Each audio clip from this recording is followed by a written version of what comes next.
आज आपसे मैं कोई सियासी गुफ्तगू करना चाह रहा था, लेकिन हालात कुछ ऐसे हैं कि सियासी गुफ्तगू के लिए फिर कोई वक्त सही, लेकिन आज इतना ही काफ़ी था, क्योंकि आईनी तकाज़े पूरे न करते हुए अगर आप किसी का ट्रायल चलाएंगे तो इससे मैं समझता हूँ सबसे बड़ा जुर्म कोई नहीं हो सकता।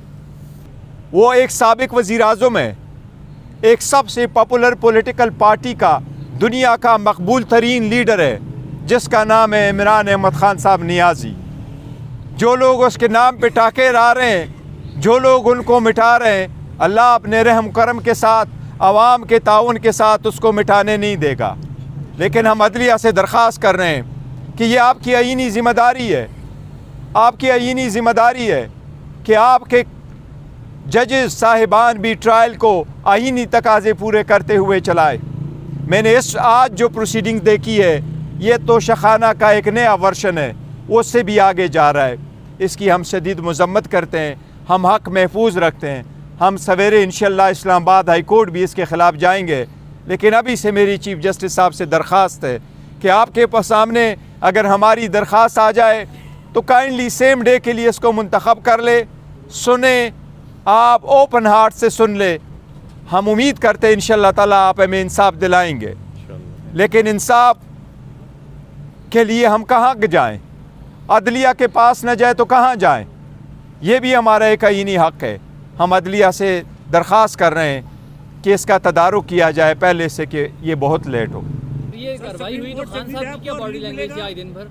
देखो, खान साहब का मोराल बड़ा आए। उन्होंने जज साहब को कहा ये फिक्स मैच है, आप करना चाहते हैं तो आप करें, मैं चलता हूँ, मुझे इजाज़त है। जज साहब ने कहा आप जा सकते हैं, तो इसी तरीके से वो चले गए। जी, बयान भी हो रहा है। इसके बाद आप इधर सजा फैसला महफूज देखिए 342 की स्टेटमेंट जब रिकॉर्ड हो जाती है तो फिर आप क्लोजिंग आर्गूमेंट्स करते हैं और क्लोजिंग आर्गूमेंट्स के बाद फिर जजमेंट अनाउंस की जाती है। आप देखते हैं कि ये कितने दिनों में होता है।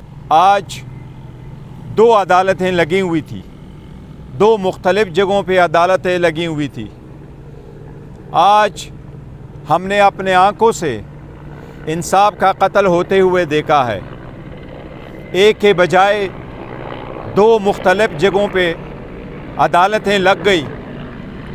एक अदालत अकाउंटेबिलिटी कोर्ट की लगी थी, जिसमें क्रॉस एग्ज़ामिनेशन हो रहा था, जिसमें खान साहब मौजूद थे, और उस वक्त at the same time cipher trial के लिए एक अलग सी जगह में जज साहब ने अदालत लगाई और वहाँ भी ये ऑर्डर कर लिया कि खान साहब को यहाँ प्रोड्यूस किया जाए।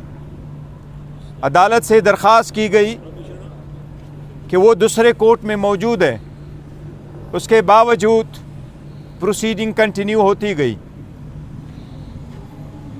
नेब के केस में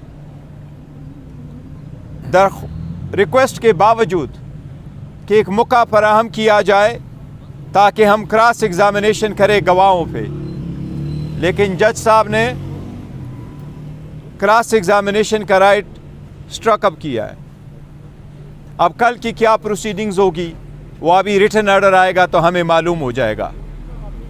इसी तरह आज साइपर के केस में जज साहब जो इस केस के लिए स्पेशल अपॉइंट हुए हैं, इसी तरह प्रोसिक्यूटर जो स्पेशली अपॉइंट हुए हैं, उसी की तरह